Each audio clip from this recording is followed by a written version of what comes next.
Having said that, coming back to your question, it is completely disgraceful, unacceptable, and amounts to disrespect for the people of Kenya, the Constitution, the judiciary, and the offices that they hold, that the President of the Republic of Kenya and his deputy would stand on podiums on days on end and abuse, insult, and threaten the judiciary, particularly the Chief Justice and the court that rendered judgment that was not in his favor.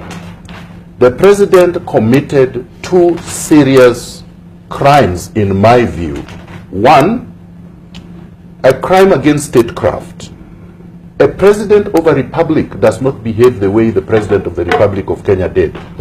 You don't appear in public drunk, visibly drunk, slurring, moving from side to side, incoherently attacking the Chief Justice in person and the entire court because you disagree with the decision. It was lacking in dignity.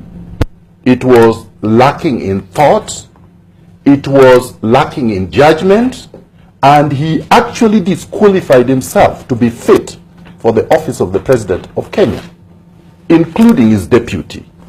Now, the second thing I would like to say is that the President and his deputy acted in violation of the Constitution, and I will later go to several provisions of the Constitution that the President and his deputy violated. The supreme law of the land is the Constitution, not the President of the Republic of Kenya. That is the supreme law. Supremacy vests in the Constitution, not in the executive. Now, sovereignty vests in the people, and it can only be exercised by the executive on behalf of the people. They hold their offices in trust for the people. He has no power at all to order the judiciary to do anything. And if he fails when he is in court, and like he did in this case, in this petition, he should not take it on the judiciary.